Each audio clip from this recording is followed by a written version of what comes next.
Komið sæl og blessuð, við í Lindakirkju ætlum að fara nýja leið í helgihald í dag og hafa þessa helgistund óformlegri en hingað til í samkomubanninu. Dagarnir 50 eftir páska og fram á hvítasunnu hafa í gegnum aldirnar í kirkjunni verið nefndir gleðidagar.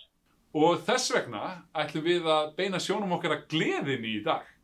En eins og einhver sagði, brostu, þú lítur ekki gáfulegar út en það er skemmtilegra að horfa á þig. Og í dag, í helgistundinni, þá fáum við að horfa á alls konar fólk. Við fáum Óskar Einarsson við flíilinn, Páll Pálsson plokkar bassann þar fyrir aftan og svo erum við með söngvara, flotta söngvara úr kórnum og svo ætlar hún Áslaug Helga, djáknin okkar, að spila lag eftir sjálfa sig og segja okkur söguna af innblæstrinum á bakvið þetta lag. Lagið heitir Ský á himni. Hún fékk innblástur frá einum af allra skemmtilegustu karakterum ævintýra Astrid Lindgren. Meir það á eftir. Unga fólkið okkar í söfnuðunum fær líka sinn sess í þessari messu og mun lesa ritningalestra tengda gleðinni og sjá bænastundina. Við ætlum líka að segja skemmtilega sögur úr safnaðarstarfinu. En áður en við skiptum yfir á Óskar við flíilinn, þá skulum við núna signa okkur og biðja saman. Segjum í nafni Guðs föður og sonar og heilags anda. Amen. Vertu Guð Faðir, Faðir minn, í frelsarans Jesú nafni, hann til leiði mig út og inn, svo allri synd ég hafni. En Óskar er við flíilinn og hjá honum er hann Páll Pálsson, bassaleikari, og þeir ætla að spila með henni Rögnu Björgu Ársælsdóttur, hjúkrunarfræðingi. Og Óskar, vilt þú ekki segja okkur eitthvað þetta lag sem þið ætlaði að spila og syngja fyrir okkur? Já, hér kemur lag sem allir þekkja og örugglega eitt af frægari lögum seinni ára. Gamalt lag sem að Leonard Cohen gerði og margir hafa spreytt sig á og alltaf verið þetta lag öðlast nýtt líf með hverri kynslóð. Og það var íslensk kona, Jóhanna, sem að gerði íslenskan text af þetta lag sem er reyndar ekki þýðing en við ætlum að flytja það hér. Það er svona trúalegu texti. Þú gafst mér Jesú gleði og frið. Hún Ragnar er mætt hér og ætlar að syngja þetta lag fyrir okkur ásamt honum Páli.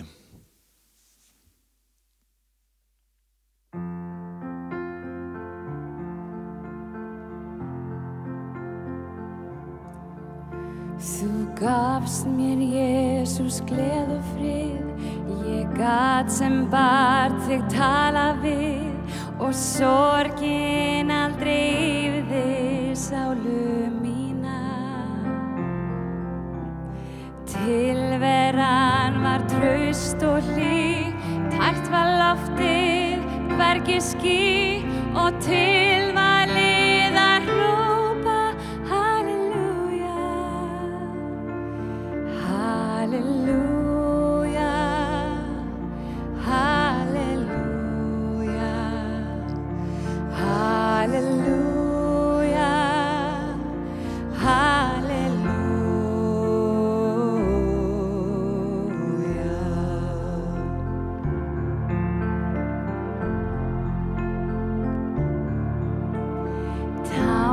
Sára öldurót, eftir það mér kom í mót, bjartar vonir brugðust eins og gengur.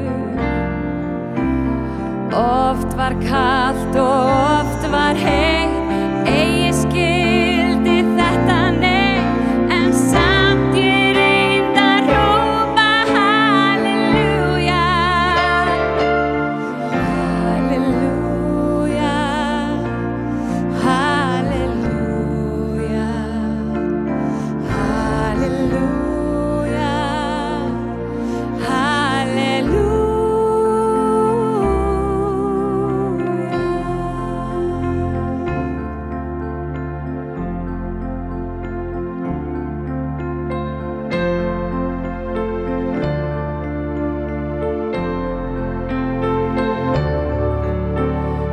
Barst mig gegnum herfið ár, öll mín grætir hjarta sár. Enginn vinur er sem drottinn Jesús. Í burtan fór, hann býr mér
dásamlegt og kæra þakkir.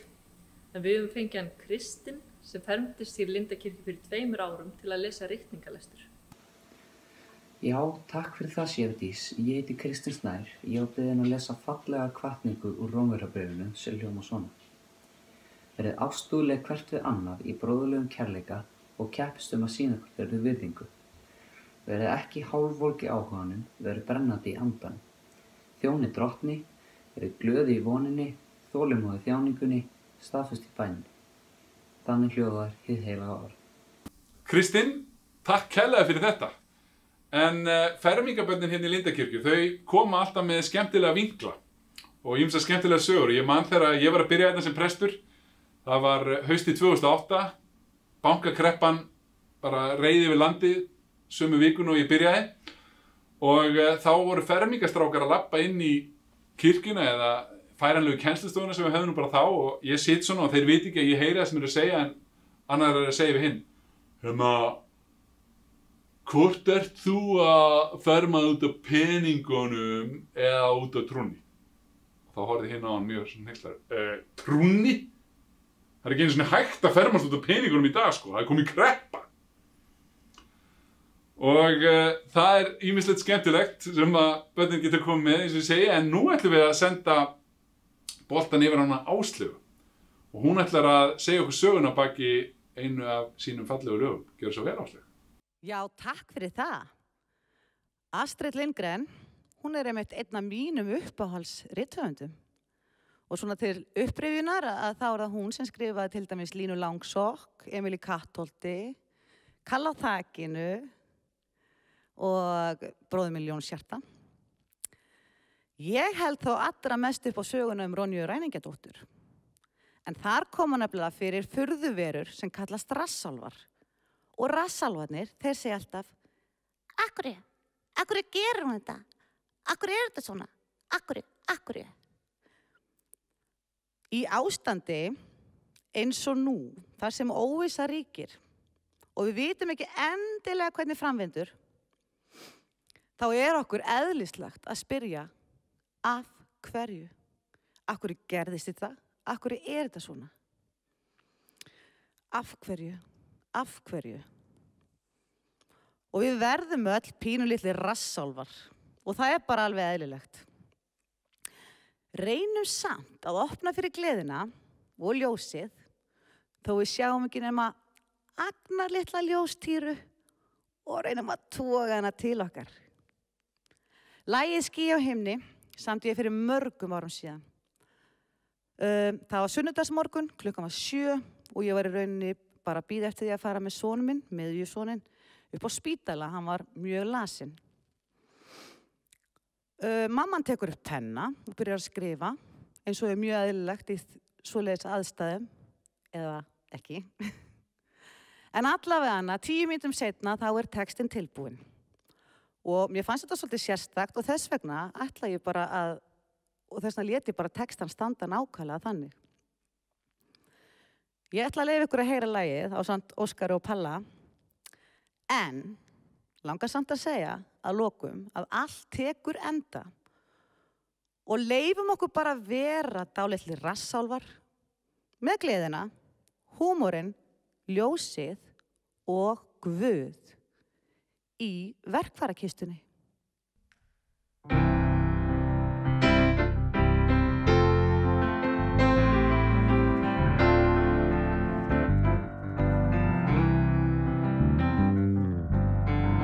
Ský á himni, allt er kyrrt, þoka læðist yfir dali, á augabragði veður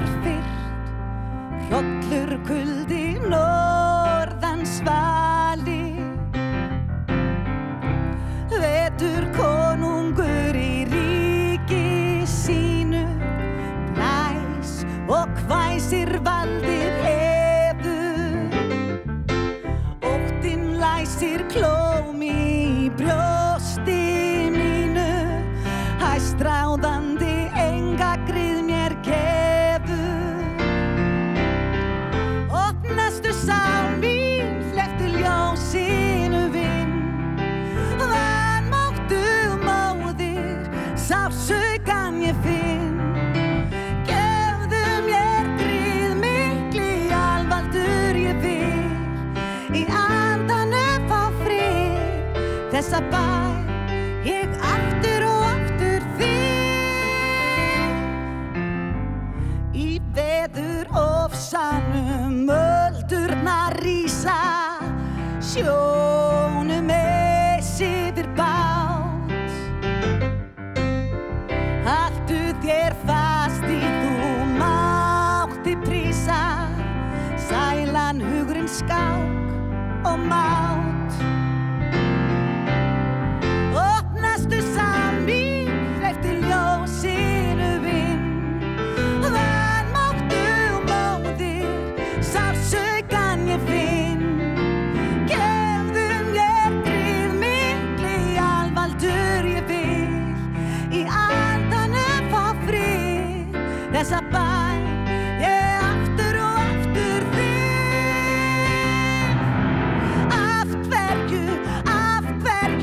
Af hverju ég spyr, eins og rassálfur, af hverju áfram kallar. Af hverju ég spyr, það til að tárin niður á kinnar mínar falla. Opnastu sál mín, hleyptu ljósinu inn, vanmáttu og móðir, sársaukann ég finn. Gefðu mér grið mikli alvaldur ég vil, í andanum fá frið, þessa bæn ég aftur og aftur þig.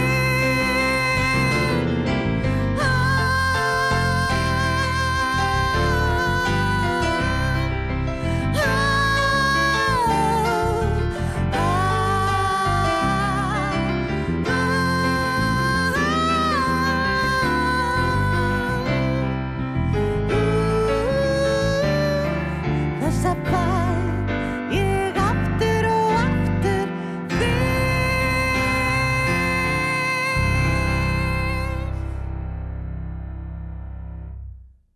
Kæra þakkir fyrir þetta, Áslaug.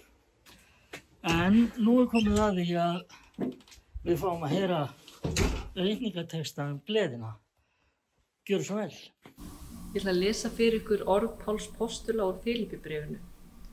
En það hefur verið nefnt bréf gleðinnar, þótt Páll sé í fangelsi þegar hann skrifar það. Verið ávallt glöð í drottni. Ég segi aftur, verið glöð. Ljúflyndi ykkar verði kunnugt öllum mönnum, drottin er í nánd. Verið ekki hugsjúkum neitt, heldur gerið í öllum hlutum óskir ykkar kunnar Guði með bæn og beiðni og þakkargjörð.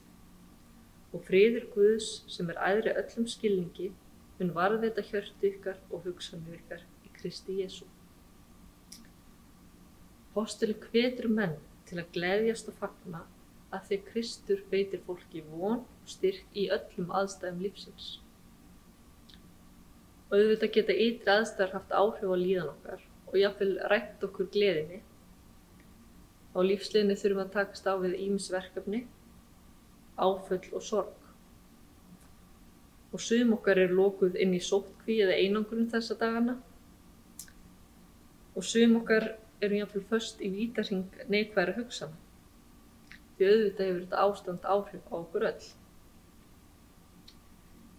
Kona sem ég þekki vel dró úrlingsdóttur sína út í göngutúr daginn. Stelpan var frekar geðvond og fannst allt hálf ómögulegt. Hún var ekki að nenna þessum göngutúr.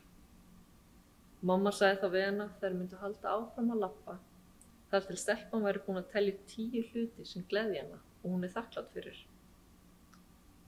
Hún var nú ekki alveg á því fyrst og sagði við mömmu sína að hún vildi bara láta hana vita að það væri ekki allir sem fíla svona fólk eins og hann. Svona óþolandi jákvæð sem sjá alltaf björtu hliðarnar á öllu.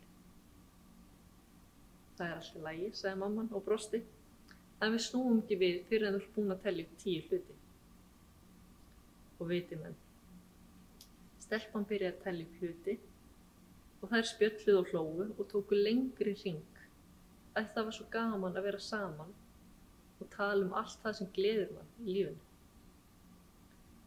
Því á sama hátt og það er mikilvægt að tala það þegar mann líður illa, þá er jafn mikilvægt að sleppa tökunum finna gleðina á ný. Þegar jákvæðar og uppbyggilegar hugsanir eru okkar val, á hverjum degi, hverjum klukkutíma og hverjum mínútu, veljum við hvernig við hugsum lífið og tilveruna. Og við þurfum að vera meðvituð þetta, því allt sem við hugsum það vex og mótar líf okkar og líðan. Við höfum hvert og eitt val að fylla líf okkar af gleði, jákvæðni og hamingju. Og við getum og megum biðja Guð að auka gleðina í líf okkar og hjálpa okkur að leggja rækt við hana og deila henni með öðrum. Þannig að lokum þá vil ég skora á ykkur að segja einhverjum frá því hvaða 10 hlutir gleðja ykkur og spyrja svo viðkomandi að því sama. Guð gefi ykkur gleðilega viku.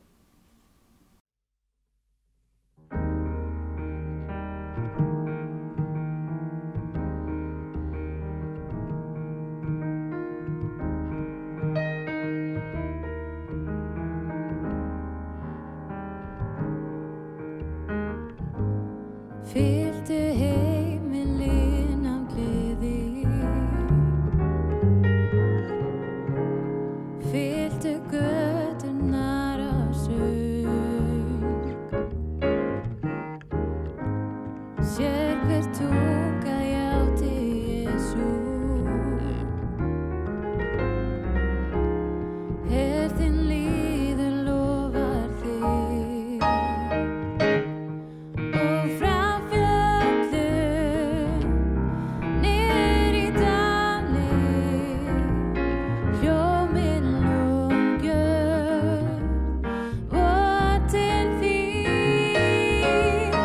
Og frá jörðu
Takk fyrir þetta, dásamlegu söngur Anna Bergljót Böðvarsdóttir. En fermingabörnin, þau koma oft mjög stressuð í prófin hérna hjá okkur prestunum og stundum skilja ekki öll orðin. Og ég man til dæmis einu sinni eitt sem var að fara með trúarjátninguna, að þegar að koma í trúi á heila almenna kirkju, þá sagði hann, já, samfélag aldraðra, en ekki samfélag heilara, og við svona vonumst til að kirkjan verði aldrei bara samfélag aldraðra. Svo var einu sinni strákur sem að skildi ekki eitt orðið, og það var þegar við vorum með gömlu þýðinguna af litlu biblíunni, en þar segir, því svo elskaði Guð heiminn að hann gaf son sinn eingetinn til þess að hver sem á hann trúir glatist ekki, þetta hafi eilíft líf. En nú er búið að breyta eingetinn í engason, en hann hafði lært þetta eftir eingetinn og skildi greinilega ekki alveg orðið. Ég komst að því þegar ég spurði hann svo, ætlar að fara með litlu biblíu? Já, ég man hann ekki alveg. Ekkert mál, ég hjálpaði bara. Því svo elskaði, já, Guð, heiminn, að hann gaf son sinn, að hann gaf son sinn eina geit. Það fannst mér svolítið skemmtileg nálgun að Guð gaf son sinn eina geit. En hvað segir þið? Gummi Kalli, ert þú með einhverjar skemmtilegar sögur? Jú, hér er einn frá því gamla daga, en þá var verið að sýna í sjónvarpinu þætti sem hétu Baywatch eða Strandverðir. Og ég er hérna á þessum árum að segja barnahópi frá því þegar Jesús reis upp frá dauðum og búinn að segja frá krossfestinguna áður og svo liðu þessi 3 dagar og Jesús reis upp frá dauðum þegar ein lítið stelpa í hópnum, hún réttir upp höndin og segir, má ég segja? Og ég segi, já, hvað er það? Þetta er alveg eins og í Strandvörðum. Og ég er bara svona, hvað meinar það með því? Jú, bara í Strandvörðum, þá er alltaf einhver svaka vandræði og það er alveg eins og einhver sé að vera að deyja og svo deyjar aldrei neitt. Þannig að barnshugurinn er fljótur átt að finna skemmtilega tengingar. Og svo er önnur hérna, hún er frá upphafsárum okkar hér í Lindakirkju. Þá vorum við með messurnar okkar í Lindaskóla og það voru klukkan 11 og þá byrjuðum við þannig að það voru allir saman, ungir og gamlir, og svo voru börnin sendin í sunnudagaskólan meðan messa hélt áfram. Og ég er einhvern veginn að segja við krakkana, já krakkar, og eftir þegar þið farið inn í sunnudagaskólan þá verður ykkur sagt frá Páli postula. Og svo líður vika og þá kemur ein ung móðir hérna með strákisinn með sér og hún segir, ég verði að segja þér hvað gerðist þarna eftir messuna síðasta sunnudag. Þegar við komum heim þá segir sonurinn við mig, mamma, en Páll, var enginn auli? Og hún segir, nei, auðvitað var enginn auli. Af hverju sagði þá að presturinn að hann veri post-auli? Nú er komið að bænastund hjá okkur, en að þessu sinni þá fáum við hjálp frá nokkrum fermingabörnum og félögum úr unglingagospelkór Lindakirkju. Guð, við þökkum fyrir og biðjum blessunar þeim sem standa vaktina fyrir okkur hin, fyrir kennurum í leikskólum og grunnskólum sem dag hvern mæta og hugsa börnin okkar, fyrir mennta- og háskólum sem liggja ámelda vinnu í að laga námsefni á fjarkennslu. Takk fyrir þau sem vinna þjónustustörf, framleiðslu og verslunarstörf og létta okkur lífið. Hjálpuð okkur að ganga fram í kurteisi og þökk. Vertu með þeim sem þurfa að standa á afgreiðslukassanum og eru návíð við marga og bera eftir kvíða í brjósti. Vaktu yfir fólkinu sem dvelur á öldrunarheimilum og sjúkrahúsum sem fær ekki sjá ástvini. Gefðu ættingjum og vinum opinn huga hvernig þið geta glatt og hughrist. Komdu til þeirra sem syrgja og hafa misst, þeirra sem nú fylgja fólki til grafar án þess að geta haft ástvini hjá sér og án þess að geta tekið utan hvort annað. Komdu til þeirra sem misst hafa vinnuna eða hafa áhyggjur af framtíðinni. Blessaðu atvinnuvegina okkar. Guð, vertu með þeim sem hlúa að þeim sjúku, sendu þeim auka kraft og vernd. Komdu með þína ró og frið sem æðri öllum skilningi, til allra þeirra sem hafa undirliggjandi sjúkdóma og eru óttaslegin á erfiðum tímum. Blessaðu þau sem að verða uppiskroppa með skapandi hugmyndir og hvað megi gera með börnunum sínum í samkomubanninu. Veittu þeim innblástur, þolinmæði og kærleika. Guð, opnaðu augu okkar fyrir því sem við höfum þrátt fyrir allt og megum þakka. Hjálpa okkur að styðja aðra og vera studd. Lát okkur hugga sem og þiggja huggun. Gef okkur drifkraft til að heyra í fólki, mynda tengsl og standa þetta af okkur í samfélagi við aðra. Guð gefðu okkur bros sem breytir dimmu í dagsljós. Áður en við fáum blessun og lokalag, þá langar okkur að koma með áskorun til ykkar, kæru söfnuður. Hvernig væri að þið myndu einsetja ykkur það að gera eitthvað til að gleðja aðra í vikunni? Eitthvað góðverk sem þið getur gert? Getur við hringt eitthvað, búið til listaverk, bakað og gefið einhverjum? Sent hvatningarorð í skilaboðum á Facebook? Við hvetjum ykkur til þess og skemmtilegast væri að þið myndu senda okkur mynd eða skilaboð hvað þið gerðuð í vikunni til að gleðja, svo að við getum deilt því með öðrum. En áður en Óskar og Áslaug taka lokalagið skulum við meðtaka blessun Drottins. Drottinn blessi þig og varðveiti þig, Drottinn láti sína ásjónu lýsa yfir þig og sé þér náðugur, Drottinn upplyfti sína augliti yfir þig, gefi þér frið. Í Jesú blessa nafni. Amen.